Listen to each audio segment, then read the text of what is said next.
evening. This is Noreen McClendon with Free to Heal, where we come together weekly with formerly incarcerated, their loved ones, children of formerly incarcerated, any stakeholders that are affected by the criminal justice system. And we try to heal from the ravages of what incarceration has done to us individually, our families, and our communities. And so I want to welcome you. Let me just say off the top, you can find us on Facebook, Instagram, Twitter. By all means, leave us comments if there are topics you want us to discuss. Let us know what those are, and we will be sure to bring those up because this is, after all, for the audience, for everybody out there that might be able to be healed from our discussions. And tonight's discussion the theme was, it's all in the selection process. What's in the selection process? Everything is in the selection process from the beginning.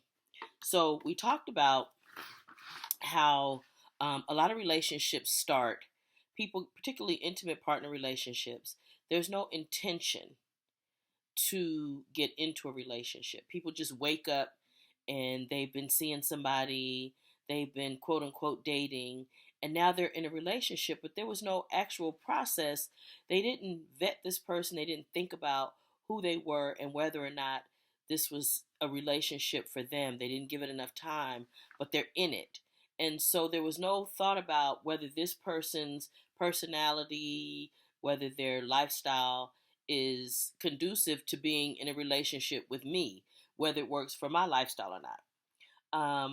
We had one group participant who had a kind of a revelation and a breakthrough and understanding that she had a particular type, and she realizes that she doesn't really like it, and she's going to be on a path to figure out, why do I select the same thing? And we gave her great suggestions on what she needs to do now to figure out why it is that she selects the same thing. Now, keep in mind, this was not just intimate partners, even her friends. She's selecting the same kind of person. She's attracting to her the same kind of person that tends to want to control her.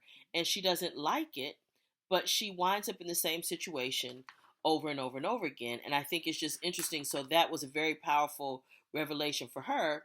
And hopefully she'll get the understanding, and she can stop putting herself in that position. I hope you appreciate and get something out of that particular segment.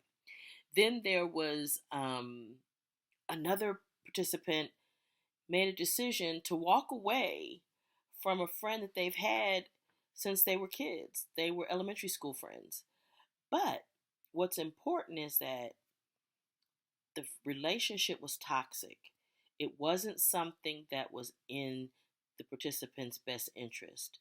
And while it was not what they wanted to do, it was what they felt they needed to do in order to be true to themselves and to not put themselves in a bad situation, to potentially wind up having a bad scenario come out of it, and even potentially going back to prison, trying to be friends with somebody when the relationship was not something that was beneficial to them, and in their definition, it was toxic.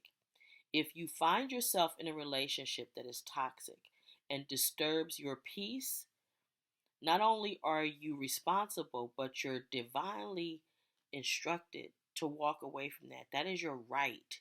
You do not have to be in a toxic relationship with anybody.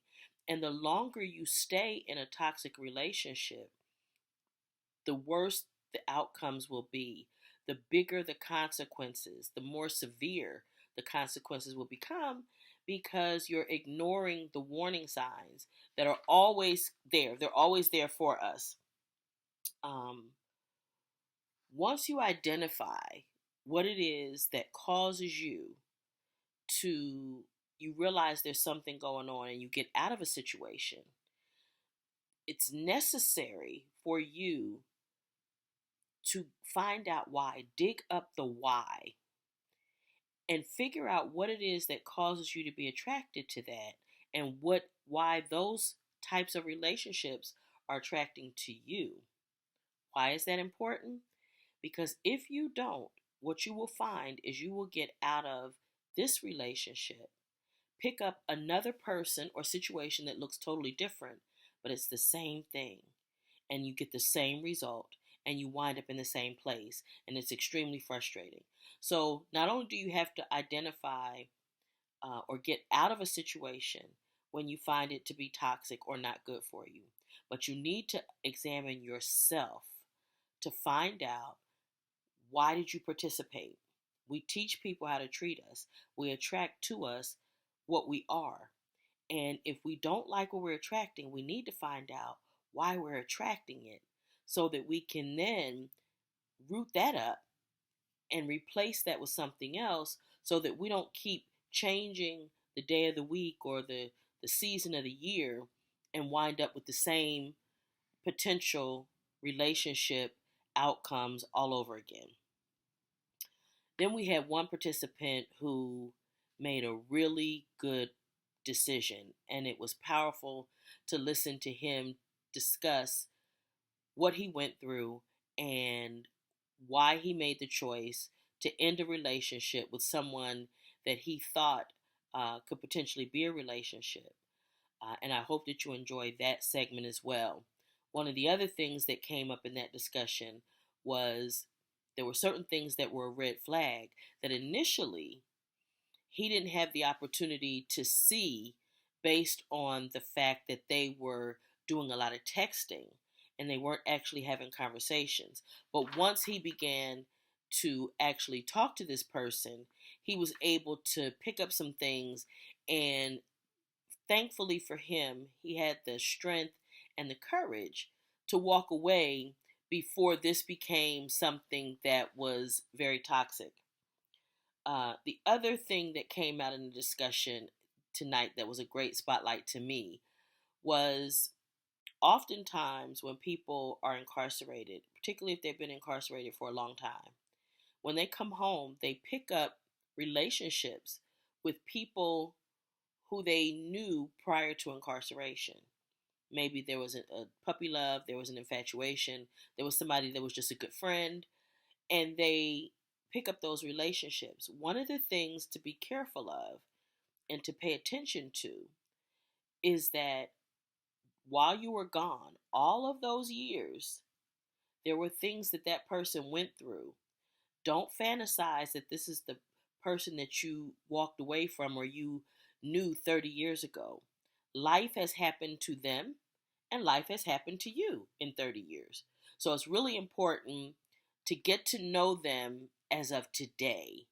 Don't think that you know them and that they are the same person they were 30 years, just like you're not the same person that went into prison 30 years ago. Even if it's not 30 years ago, if it's 10 years ago, people evolve, people grow, people change, people emerge, things happen, and we have to get to know that person now. So that's a segment that I hope that you will pay close attention to and something you take away from tonight.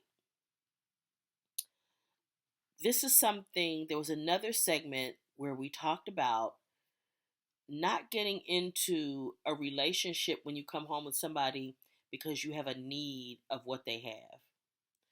It is very easy for men and women to fall into relationships with someone because they need them for something. They feel like they need a place to stay, or they need access to a car, or they just need to be in a relationship. Well, those relationships don't tend to work because it's not because you want to be there, it's because you need to be there. And getting into any relationship, whether a person's been incarcerated or not, because you need someone versus the fact that you want to be there. The danger in that is that when you no longer have the need for them or whatever you think they're providing, you no longer have a need for the relationship. And it's unfair, it's selfish, and it's destructive. And so I just encourage people, find your needs, take care of your needs in other ways. Don't bring a person along, string them along simply because you need what they have to offer. And so, hope you pay attention to that segment. That is a spotlight that I encourage people, no matter whether the person, anybody in the relationship's been incarcerated or not. That is not a healthy thing to do, because again, once the need is no longer there, or you can find a way to meet it some in another way or another person, you're going to move on from the relationship.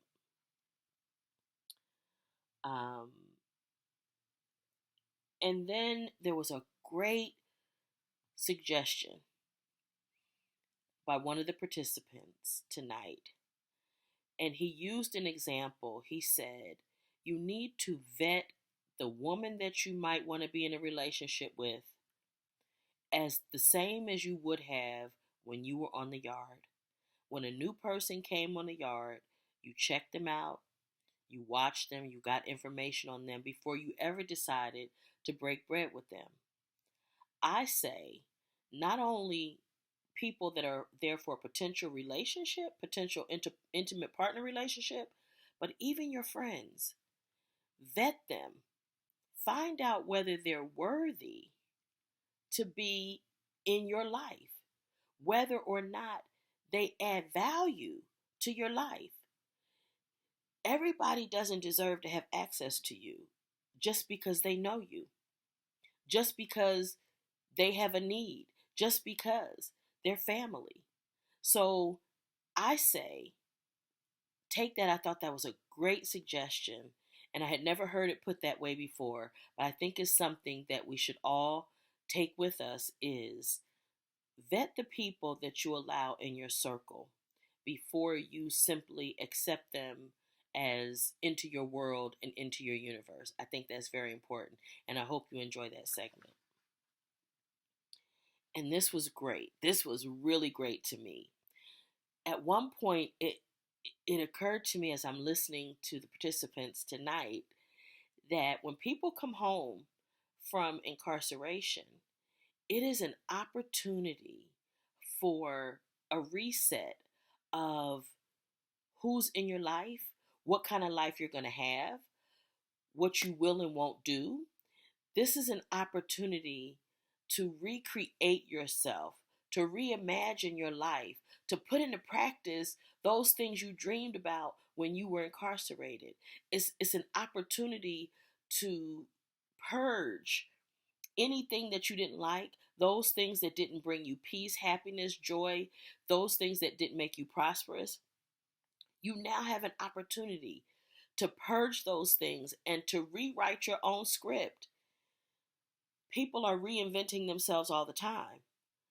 But it was a wonderful discussion about the fact that you can literally rewrite your narrative now, and you're not stuck in the old narrative or the old person. You're a different person now. Like it or not, incarceration produces a different person. You're not going to come out the same person that went into incarceration. We talk about that all the time. So that was a wonderful thing, and I hope that you enjoy this particular part of the discussion. And then finally, there was also tonight a great discussion and a great tip, a nuance to discussing in applications your criminal history. And the question, have you been convicted in the last 5 years? And it's a tip on how you address that question on an application, and I'm not gonna tell you what it is. You have to listen to find out, and I hope you enjoy that. I hope that you enjoy this entire session. We always have great conversations, and hopefully we are helping somebody along the way, and I hope you enjoyed it, and I'll look to talk to you again next week. And again, I'm Noreen McClendon, and this is Free to Heal. Have a good one. Bye-bye. So I want to welcome everybody to Free to Heal. And one of the things that in our last conversation, it prompted me to think about something. And that is the selection process when we select who we select. in relationships.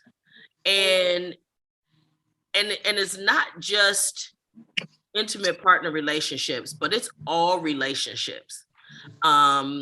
When we select who we choose to be in relationship with, sometimes we don't do that with intention. Particularly in intimate partner relationships, what I can say is true is we tend to have a type. We have what we like. We tend to attract the same type, oftentimes. And as a result, we get the same thing over and over and over again, right?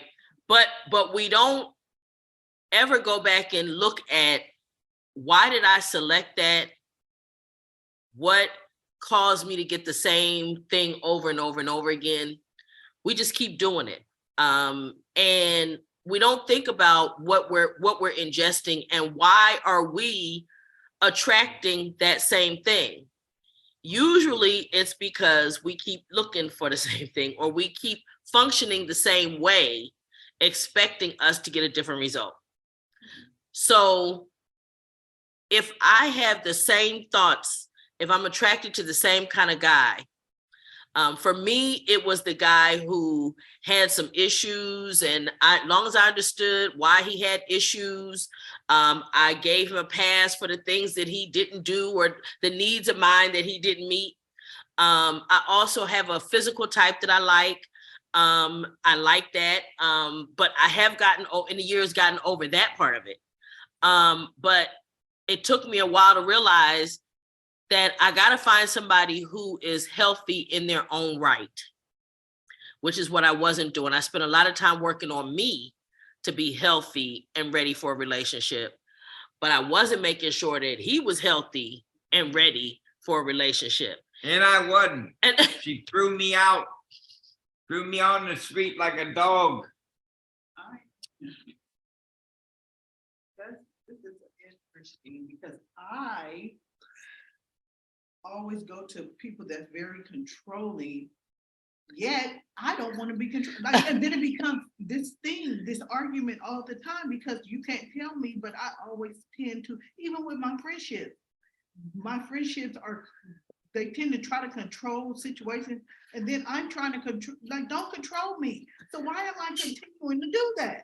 That's interesting in it, because really, again, it's something subconscious that's going on that you haven't yet identified. And like you say, when you find that it goes across lines, it's not just the guys that you choose to be with, but it's friendships, it's all kinds of stuff where you're accepting this controlling nature and you're attracting this controlling personality type, but that's not really what you want. You don't want to be controlled. Exactly. But at the same time, so now the question is for us to unpack what it is. Like, I would try to figure out, who was the first person that had a controlling behavior around me?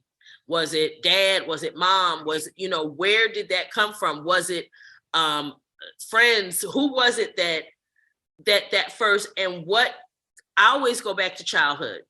For me, it was my dad, right? My dad he loved me, he doted on me, but he was emotionally unavailable in a lot of ways. Good evening, sir. Good evening. He was emotionally unavailable in a lot of ways. He would, I always felt like I had to tiptoe around him in order to maintain the relationship. And if I didn't do the work to maintain the relationship, there wouldn't be a relationship. Maybe you just like to argue. No, not with my daddy. Oh, no. You mean with Roberta? Yeah. I don't know, because I promise you, I give you, and then I know, but I'd say maybe down deep you like to argue. I don't. It's annoying to sit there and argue back about what? It's just. Yeah. Can I ask you a question? And I'm catching the tail end of it. So let me how you brothers doing? I'm gonna just catch you up so you don't go in the wrong direction. So what we're talking about is that oftentimes we wind up with the same kind of person, and we wind up in relationships and we get the same result. Is because we're attracted to the same person, even if we're not consciously doing it.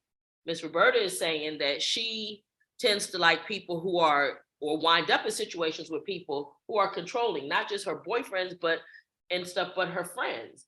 and that at the end of the day, she doesn't like it. She doesn't like it, but she winds up there. The thing is this, and this is what I tell everybody from Jump Street, is you teach people how to treat you. That's my first thing. You start off as a strong person when you first meet them, because you want to let them know that you can stand alone. Then later on, your demeanor as a woman is that you kind of lax back and start accepting their bullshit until you get tired. But see, this is the thing though, James. This is the thing though, James. This is the issue about that though, is that there's somehow that she's even attracting them to her. There's something in the same place and getting the same goddamn dodo bird. Right.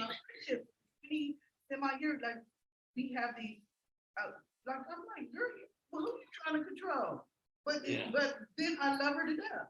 Right, and won't let her go. Right, you're not breaking up the friendship. But is right it every time, or is it only certain times that she touches you like that? And is it me? Affects you like that? No, she talking about somebody from 20-some years. She talking about. No. But yeah. Those heavy. Because I have an authoritative. Right. I like the assholes, not calling you an asshole, but I tend to gravitate. Yeah. That's what they should say. She said, you're not an asshole, but I attract you. Or being confrontational. Well, that's no. Well, you know what it is? What it is, no, some people do. Some people do like confrontation. But what it is a matter of you literally have to go all the way back and find out where it started. Yeah, you do. You got to look at the people that was closest to you. That's the only way I was able to unpack and figure out that it started with my dad. That time when I was a little girl, and my grandmother took me to see him, and she said, he's not well. But when I saw him, he looked the same, he talked the same, everything. He was laughing, playing pinochle and all that. But my grandmother said he's sick. So I didn't worry about what I needed from him that day. I worried about tiptoeing around him. And that started something that I carried with all the men in my life.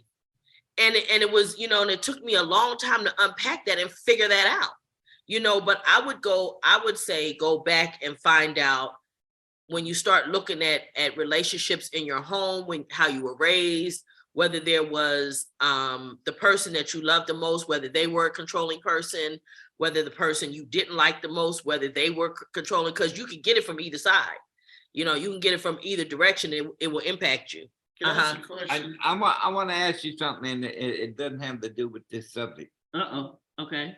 When we finish with this subject, I'd like to talk about the state of address, or however. The State of the Union? Yeah. Oh, that's going on right now? I don't know if it's today or tomorrow. It is. It's today, and it's actually probably happening right now as we speak. Yeah. Yeah, I was really, really interested in it this morning.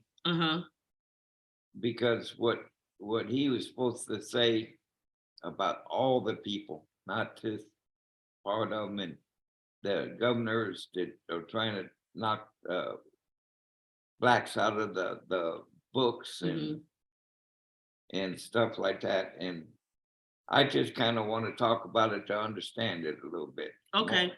Okay. So we'll come back to that. But go ahead, James. Let me ask this question, because sometimes, like me, I was a natural asshole. What do you mean was?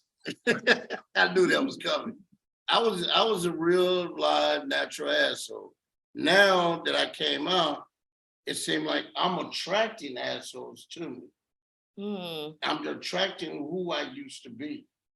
What do you mean? Even though I changed in a way to where I don't like to argue. I don't walk around with pistols. I don't sell dope. I don't act a fool. But the people around me tends to take my new me as a weakness, and they try to control me. And that goes with my family as well. They try to control me in a way that's unbecoming of me and my peace.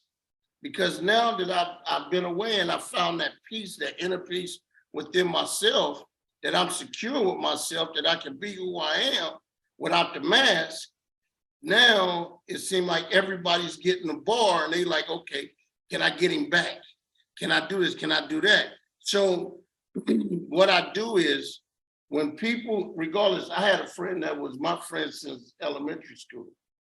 I told him our relationship is toxic and I'm good. Ain't no animosity towards you, your family, or nobody. This is toxic. This is not giving me my inner peace to where I feel like, really, I want to take a hammer and bust him in the head. But instead of going back to prison, I'd rather just say, look, man, let's agree to disagree, that this is not where I want to be. Because I'm not who I was, but I'm not going to let you run over who I am today. My peace is my solitude. My solitude is what's giving me the journey of moving forward and ahead. So now you have to make a decision.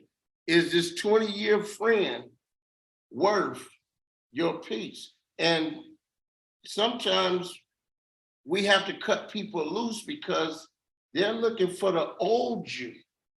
They're not willing to let you be the new you, because we done been through all these groups.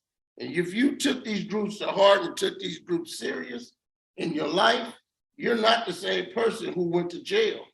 So they are looking for that old Roberta that went to jail. They're not looking for the new Roberta that came out, because the new Roberta is, I don't want to argue. I don't want to deal with this.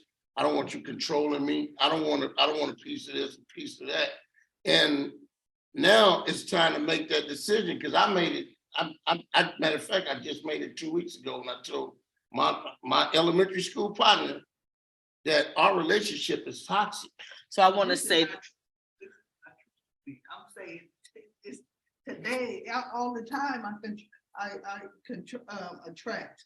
Still I still today in my life, I attract that and I go for it, and then you're unhappy with it. And this is where again, this is where you gotta examine yourself, right? You gotta spend some time concentrating on yourself, right? And figuring out what is it that I'm doing and what is it that makes these people. And then another thing is, once we find out, we identify what those things are, then we got to start rejecting it right off the bat. We got to say, no, I'm not doing that. You see what I'm saying? Because guess what? What you will find is that the behavior all the warning signs are all there. It starts off very early. The little controlling things. Well, no, I don't want you to wear that. Don't wear that, girl. We going out to wherever we going to the movie. I don't want you to wear that. Okay. Don't even start that with me. I'm not doing that. This is what I'm wearing. And it can be little things. You don't even have to really necessarily have a discussion. This is what I'm wearing. But there's something about it. And like I said, when we talk about intimate partners, we do tend to have a type. Even if they don't look the same, there's something about their characteristics, their personalities, and we all do it. And so this is where, like I say, for me, I wanted to touch on it and say that it's all in the selection process. If we keep choosing the same thing, we're going to get the same result. Mm-hmm. Yes, if we're gonna have the same kind of, we're gonna have the same kind of guy, the same kind of girl, we're gonna get the same kind of results in the relationship. One thing, and Miss Noreen really helps me with this. Fellas, check this out. I just got out of something that was toxic. I almost went to jail last night. I'm being open with y'all. I almost went to jail last night. And what I did was I got rid of a relationship that was toxic. But when her sister died, their family called on me to go get her from work. I dropped off at her sister. I thought it was over. She kept calling, I wouldn't answer. Woman showed up at my mother's house to pour sugar in my gas tank of my truck. Now I'm outside telling her, what are you doing here? We're not in a relationship. We don't have nothing to do with each other. And she's saying that I don't want to let you go. But the thing is, you have to let me go. And the thing is, I'm making my own decision because what we had was toxic. And you have to be stern, which my sisters tell me, I have to be stern in my nose. So you have to be stern in your nose.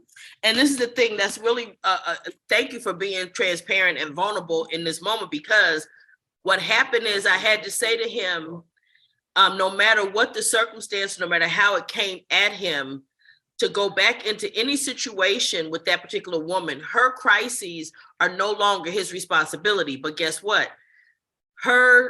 It's the same behavior, and it's his inclination to what I do call be Captain Save-A-Ho. And you can't save everybody. He want to put on his cape and go rush in and be Captain Save-A-Ho. And she knows that, and so does everybody else. And what happens is it almost landed him back up in jail, okay? So now, but this is the thing. And what I was telling him is he's going to have to identify why he needs to save somebody, because if he doesn't, he will get rid of her and get another woman that act just like her, have the same kind of issues, and start to cycle all over again. So what it is identifying what it is that we are attracted to that doesn't work for us, and why, where did we get it from? How far back does it go? And I want to open it up for questions. I want my folks on here on Zoom, I want y'all to chime in, holler at me, see what's going on, comments, questions, because it's really an important issue that if you're planning on being with somebody, and even like I say, if it's just friendships, you're going to have to identify what it is. Talk to me.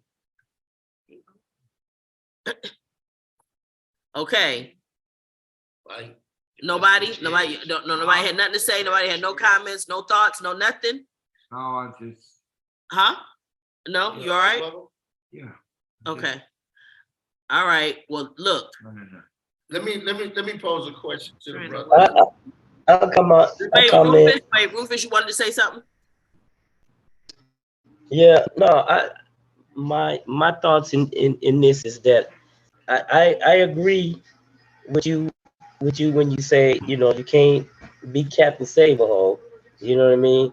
But, for me, I don't know, I guess I was attracted to a body type, I guess. You said what? But now, huh? You were attracted I guess I was attracted to a body type. Oh, okay. But, and that's not where I'm at anymore. It's the mental part of it that I'm, that I'm interested in. So I don't know. I think it'd be hard for me to, I guess I don't know if I'm over that part, because I'm not attracted to a body type. I'm attracted to a woman's, mentals and whether she's open to, communication and stuff like that. So for me, just like incident I just had with, I just got out. So I had a female that, we hung out, and when I used to talk to her, she used to be drunk on the phone. I'm like, okay, that's fine. But I went over to her house one time to a family function, and, I had to get Ubered over there. She Ubered me over there and all that, because I didn't have no car and all that. So I get over there and I'm standing outside and nobody's around. I don't know what house to go to. So, I'm like, damn. So I'm calling. I called her like 7 times. She finally answered, drunk and all that. I said, well, look, I'm out here. Where you at? She come out 2 houses down. I go in, and, they're having a family function, which is fine. I'm not taking it personal, even though it was a little bothering. But I'm in the house. She never entertained me, not one time. You know what I'm saying? Mm-hmm. Not one time did she entertain me in there. And it's a long story, but at the end of the day, I had somebody supposed to come get me at 8:30, but it was like going on 7. I'm trying to, hey, come get me, because this ain't me. Well, one of the things she was just like super drunk and didn't act. I would ask you, how do you get to the conversations and all of that if you're trying to get beyond the body type is what what you're physically attracted to, how do you get past that to get to the conversation part? Is it like well, them in different places? it's just meeting the person, you know, and just being open to, you know, the vibes that's right there. Yeah. You know what I mean? Yeah. And Yeah. saying hello and saying hi, and then wherever that goes, then let's talk. Right. You know what I mean? Let's talk. Right. And then as opposed to you cutting them off, because they don't fit a particular body type that you're used to. So now right. you're opening yourself to possibilities because they may be something and you don't know, and you're not right. That's wise, you know. And I know for me, certainly it comes with age. That came for me with age, Yeah. like getting over the physical type. And I think that's right. Because I had, it was like, I want them to look a certain way, you know? Right. And then the one thing that one of the points that I was making is that at the end of the day, because I was going to make that a relationship, you know what I mean? With the girl. But I had to tell her, look, I can't do this. You know what I mean? I had to tell her I can't do this, you know, and she didn't really understand it, but I had to tell her, like, if you see if I behave in a way that was a red flag for you, then I expect you to respond to that. I said, you behaved in a way for me that was a red flag. And my yes is just like the guy behind you said, my yeses is my yes, my no's is my no's. So I'm telling you, I can't do this one. You know, I can't do this one because I saw a red flag. And I think it's the healthiest thing in the world. And what I encourage people to do, because this is one of the ways that we wind up in those kinds of situations, and that is we have sex too fast. And then the next thing you know, there's all these expectations associated with that. And now, even though you see the red flags, I'm going past them red flags. First, it's a whisper, right? Then it's a little flag waving. Then it's a hey. Now it's neon lights, and now it's a Mack truck running over you because you was ignoring all of that, right. Paying attention to something else and not paying attention, or you were ignoring the red flags, right? We ignore those because particularly once we start having sex too soon. And also people wind up, oh, well, they're cute, he's cute, she's cute, whatever. And we wind up in these sexual situations, and it totally changes the focus. It clouds our vision to be able to see the red flags, right? We start looking like this, and we only see periodically. Like if I'm looking through, I can only see where my fingers are going, right? But some of it I see and some of it I don't, because I'm paying attention to this over here, and that becomes the focus. And what is this person to me? How are they functioning? Actually becomes less important to me, and I miss it, and then I wake up and I'm not happy about the situation. So I think it's good that you paid attention early, and because it is, if a person is drunk all the time, that's a problem, right? They're drunk enough that they can't pay attention to know that they're supposed to be looking out for you, right?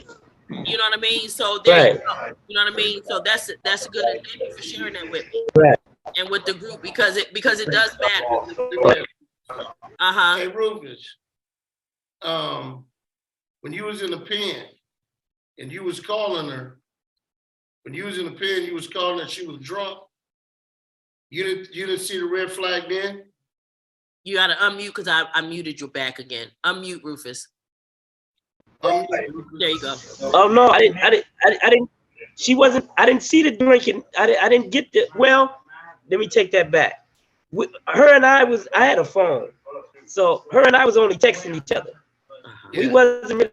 We had a few conversations here and there, but it was all texting. Yeah. Okay, I see.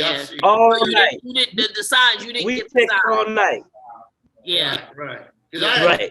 Right. My thing was I couldn't text that well, so I'm earbugged, you know. We text all night, every day, all night. We never really talked. Which was cool with me, and then plus with her, we grew up in the same neighborhood, so I knew her from back, from 30 years ago, 34 years ago. But we like to answer your question, we maybe talked. When you say hours, we maybe talked 3 hours in 4 years. Yeah, got you. You know what I mean? But we text every, Well, but we because text every day. he couldn't detect drunk from the text. Nah. You know, he couldn't. Right. How you gonna know? You know what I'm saying? The words are not slurring in the text message. Exactly. Plus, a person can edit the text message to make it make sense. Go back and read it. Oh, that don't make sense, and go back and clean that up or make it sound better or whatever. So, and you know what's good about that, understanding that part is it's another thing of just investing the time in person and those kinds of things to know what it is. And one of the things I've said oftentimes is when people go to prison, their legend grows. Yeah. Right. Their legend grows. So people either want you to be exactly who you were or nothing like who you were. And so if you knew her in your neighborhood and everything, she's remembering that person, and so were you. Right. So you were remembering the sweet little thing from 30 years ago. All of the baggage that happened to her and to you in that 30 years, it wasn't that you didn't have all of that in context, right? And now you have context for that. Now you know some things about that person, and the wear and tear started to show. But it's very wise on your part, though, to understand that you can't. That's true. Yeah, you can't undo it. Right. So like there are things that happen to you that she can't undo. Right. But let me say this. The one thing that like you said, there's a whole gap there, right? But the one thing that I believe in communicating about being adults, we can talk about where we at today and take where we at today and move forward and move on. You know what I mean? Right. So I couldn't see us, us being there. Yeah. You know what I mean? Yeah, because the red flags was waving at you. They were screaming at you. Yeah. You know what I mean? And you couldn't see further than, you know what I mean? And I didn't want to waste my time. I didn't want to make. I didn't want to waste. That's what I was getting ready to say. That's awesome because you weren't wasting your time or her time. You weren't wasting either of you guys' time, and that's important. Because look, you know how important time is, right? You don't have none to waste. You don't have none to give. None of that. So that's a blessing, and that you had the strength to do it. Because again, sometimes people wind up also because of need, particularly when they come home from prison and they have a need for certain things, basic necessities, and that need will cause them to put up with a lot of stuff that doesn't work for them. And that is problematic. The need, rather than being with somebody that you want versus what you need, will cause you to make choices that are not in your best interest. They're just not in your best interest. So I want to give you a big high five for that. You know what I'm saying? Because you recognized it, and as soon as you recognized it, you let it go. You cut it off, and look, there's nothing that she needs is your problem. Yes, ma'am. Okay. I testify to that. When I said I was gone, I was in the backseat of the police car already. So understand and use my experience as a life lesson that how easy it is to be off the road and get put in the backseat of a police car. How easy it is for somebody else to see it and call the police and you're caught up. It wasn't I or the young lady called it. It was a neighbor across the street, but she knew my character. The thing is, y'all be careful of the women that you choose, even the stereotype or the not stereotype. Vet it like you would if somebody hit the yard. Vet it like somebody new hit the yard. You don't just run up and say, that's my home. You're gonna check his paperwork. You're gonna check his pedigree.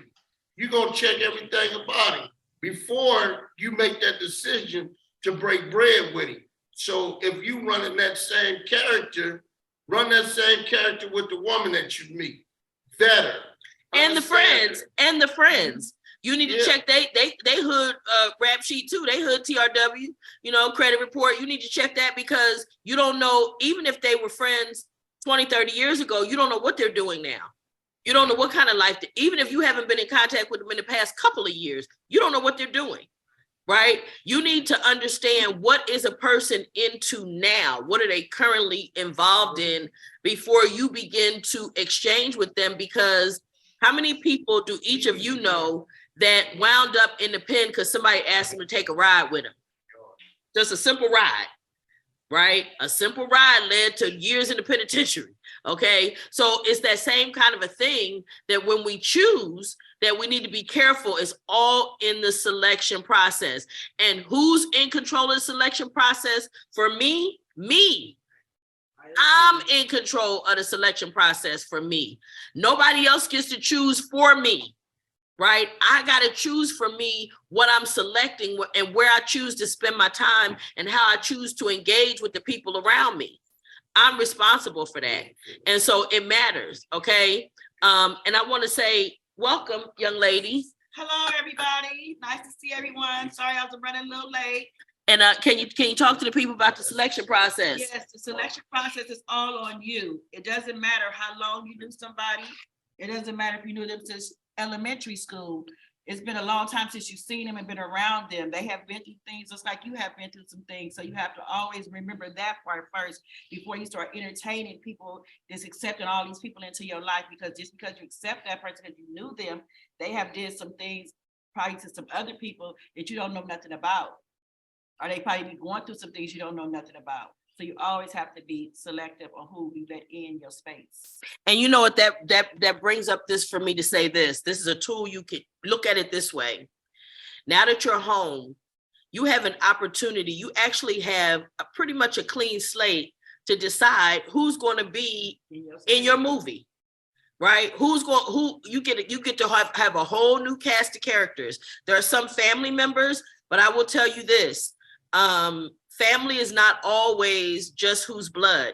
Right. And they don't have a right either, just because they are blood, to bring drama, trauma, anger, disturb your peace just because they're related to you by blood. They do not have a right. And you have a divine right not to allow somebody to disturb your peace because they're family.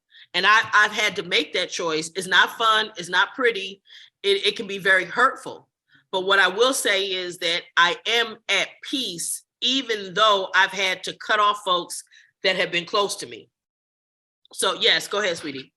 I wanted to say also about as far as relationships, I was just talking to my co-director, and I said that because she was saying how well you did, and I tell you what she wants to happen now. Okay. So the relationships that you have when you come out, I told her none of us need to be in one. And I love when James says even a man shouldn't go home to his wife, which means a woman shouldn't go home to her husband, because you do come out a different person.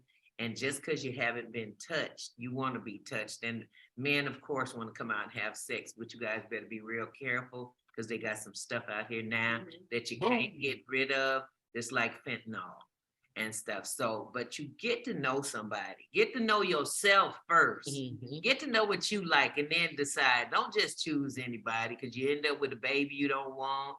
You end up with something you can't get rid of, or a crazy woman and stuff. So be very selective, but do it after you've been out for a while, until you know yourself. And it really is helpful, and that is for both men and women.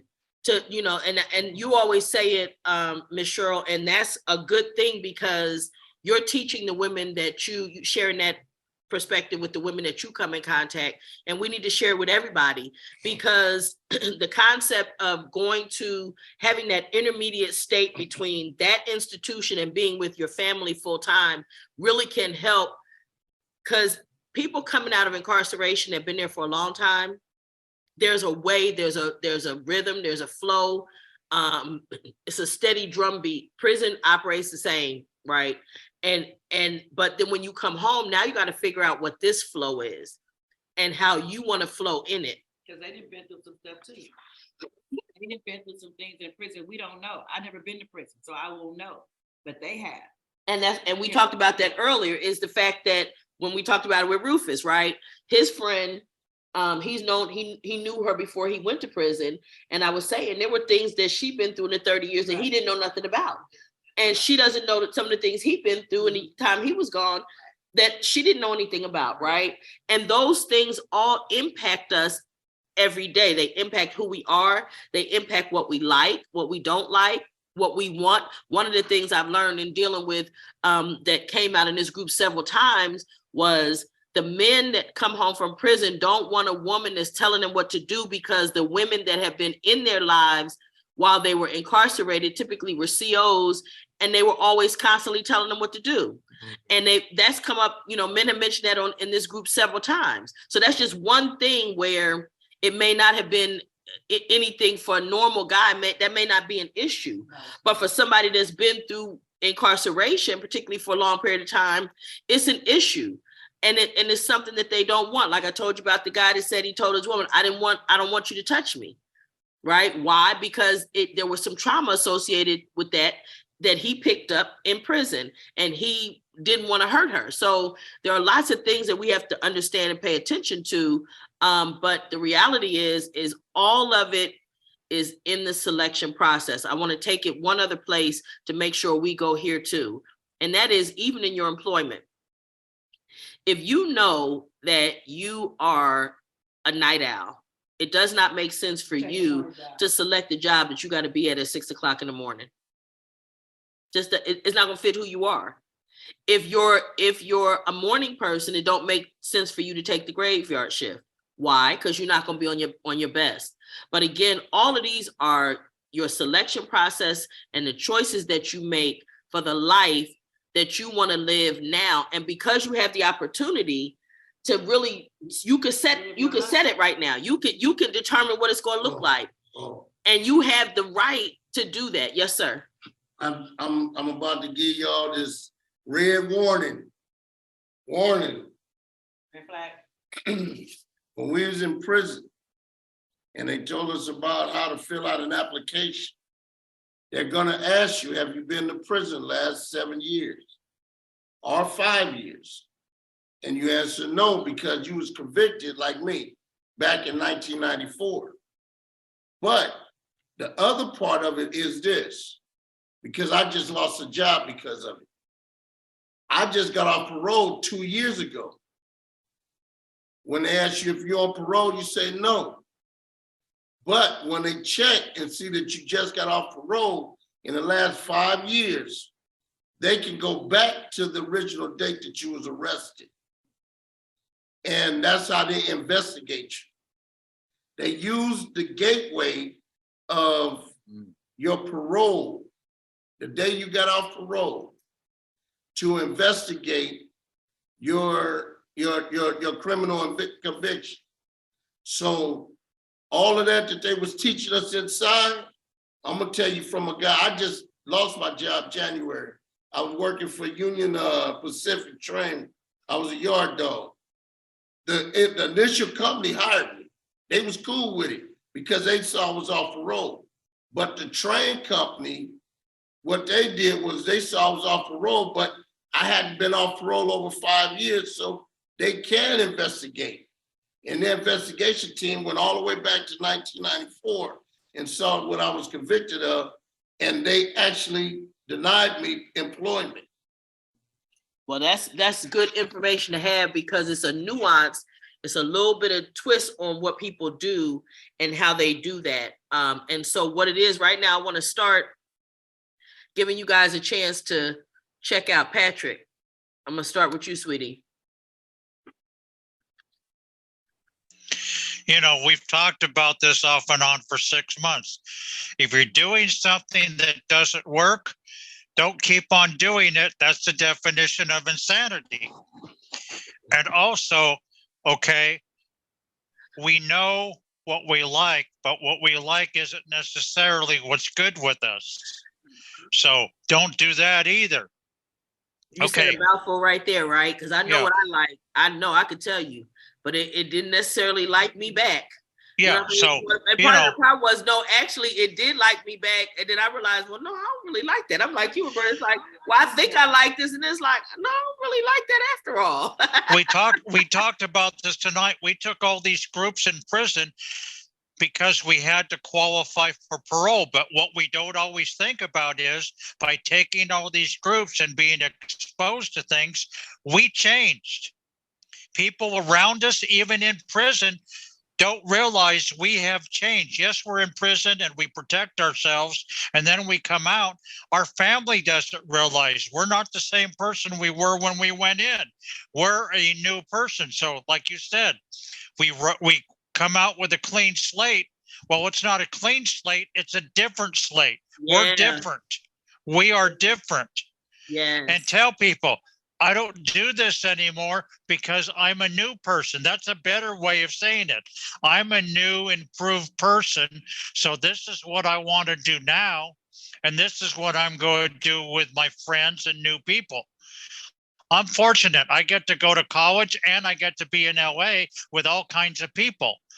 Hang out with the people that compliment you and hang out with the people that are different. Right. If they're different, you learn. If they compliment you, you're getting support on the new you. Wonderful. That's awesome. Thank you. This is why I love checkout, because we get some of the most profound things that come out during checkout. I love that. Otis, you want to check out for me? Yeah.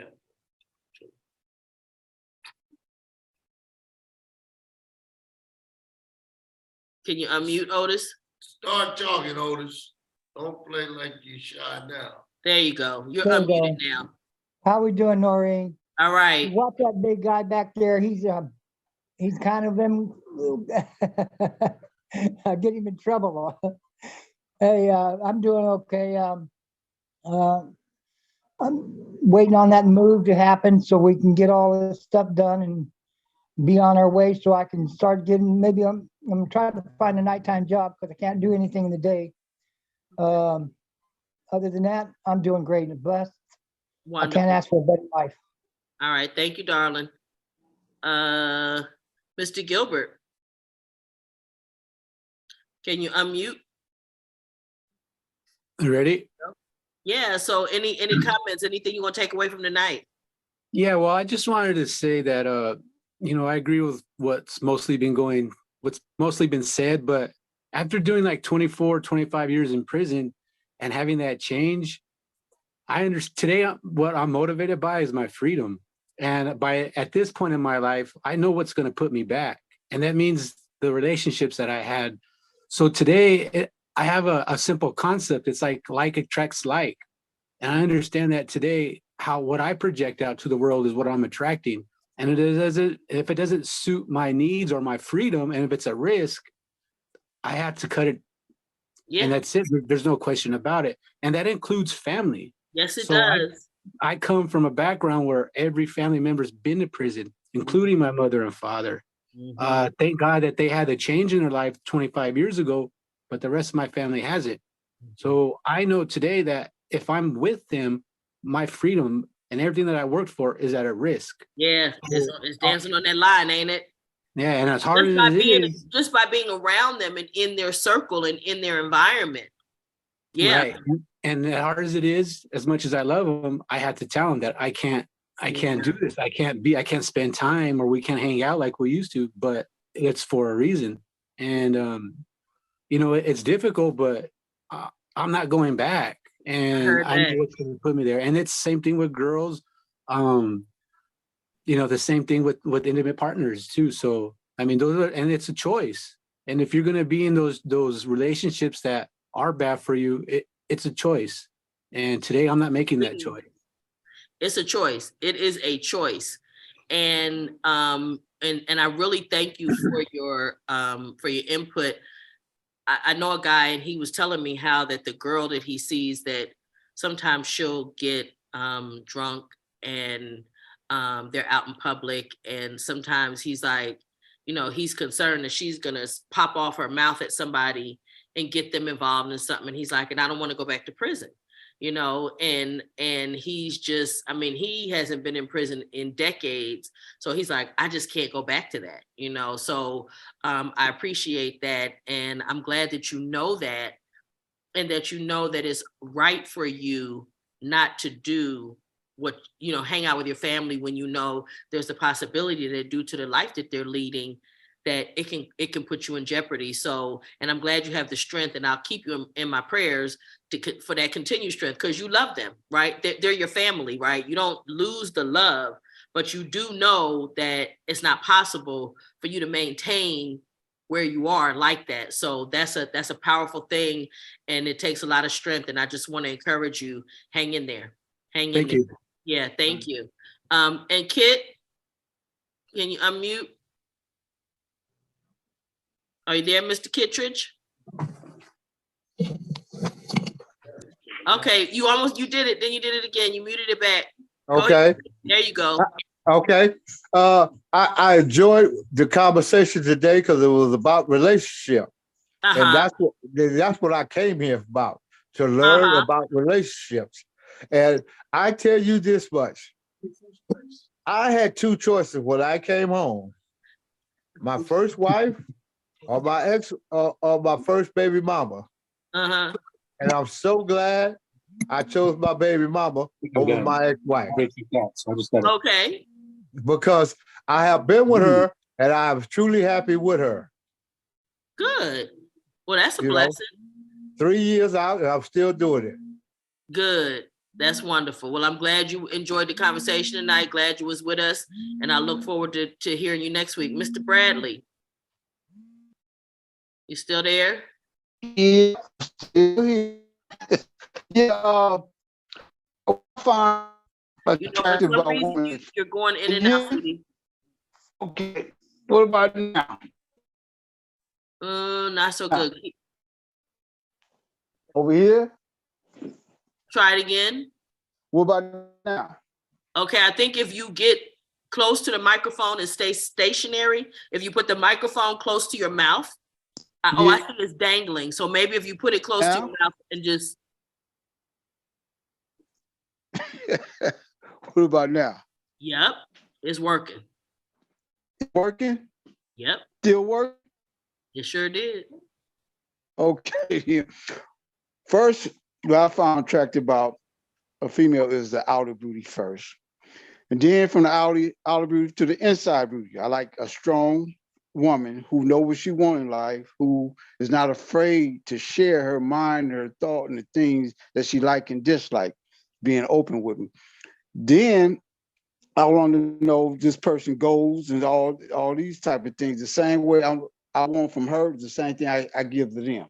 Being open and honest, let them know what I'm looking for in life, and see do our goals match up. If it halfway matched up, okay, cool. I can help her with her goals. She can help me with my goal. This is what I look for in a woman. Friendship first of all. Then at the last thing, it's got to be intimacy. If our intimacy do not match up, then that's a no-go for me, because that's gonna make me stray outside the relationship because of certain things I might want and certain things she might want I'm not with. So therefore, it's like I'm gonna be open and honest what I'm looking for. So we won't be playing no game, we won't be playing no mind game. If we start arguing in an aggressive way, that's a wrap for me, because I don't need someone, I'm quite sure the woman don't need someone who's gonna be arguing, because to me that's abuse. And for a relationship, for me to be strong, is we got to connect, we got to communicate, we got to be able to share. When someone on our mind, we got to talk, not argue, and that's what I look for. That would attract me to a woman and stuff like that. But a strong woman. And over the course of your time and over the course of your life, has it been mostly successful relationships or not? Because the concept go ahead, sweetie. All my relationships have been over, say, 6 years, from 3 to 6 years. All my relationships I have been with. You had long term. Right before I got out of prison, all these females I knew 30 years ago, over 30 years, they told me, they said, no, you don't want to get out and try to just build a relationship with no one woman. You got to get out. These are females telling me this, older female, educated female. So you got to go out there and experience it after 2 or 3 years. Then you decide if you want to settle down with this particular female. And that's who I listen to. I don't listen to dudes no more. I listen to females female friends because I feel females give the best advice. They use their minds more than men. They are our teachers and stuff. So when it comes to females, that's what I listen to. I respect females because that's where I came from, a female. That's who raised me, was a female, a strong female. And I look for strong female that's not afraid to share their mind, their thought, and their opinion, how they feel about things. That what attracts me to, females. Wonderful, and I appreciate you sharing your thoughts with us. So let's see, in the room, any last comments from you, Miss? Oh, yes. So someone had mentioned the, and it's the perspective of the family when you return, that they think you the same old person. And that is the thing. People really do the work in prison, and you come out and your family's the same, but you change and they don't understand you and stuff. So keep that. Yeah, got you. James, any final comments from you? Just keep striving, brothers, and understand that we lean on each other, and we lean on each other for strength, for peace, and for humility. And also understand that take your time, breathe, take your time, take your shoes off, walk at the park in the grass. You home, you free, enjoy it. Don't be almost my mistake last night. Vet them, and vet them good. Awesome, thank you. Any comments, final comments from you, my dear? No, it was a good topic. Good night. Thank you, wonderful. The topic was good. Once again, I enjoyed everybody. Thank you. Oh, you want to say something else? Yes, I would also like to say that whoever that was that said you go for the looks first, why? Why don't you just get to know somebody? That's the whole problem with relationships, is that we do this physical attraction stuff, and then after the physical fades out, then you guys don't even know the girl don't know the guy, and you guys don't get along. That's for anybody. You gotta be attractive before you can do anything. If you're not attracted to that person, you ain't gonna want to know that person. Why not? Why if you didn't want to befriend somebody and then you get to, you know how many people been friends for years and then discover that they really love each other because they've been friends. It was no expectations from either one of them. But the thing is, you see a girl with a big behind and you be like, hey. See, that's where you're wrong at. Because I didn't say she gotta have body. I say it could be her eyes, it could be her hair. That could attract me. Now let me but let me tell you this. But Lionel, I'm glad you said that, because what I learned is what attracts a man is not necessarily what women think it is all the time. They're like, it's interesting that and I'm glad you brought that point up, because we look at other women and we see certain things that we think make them attractive.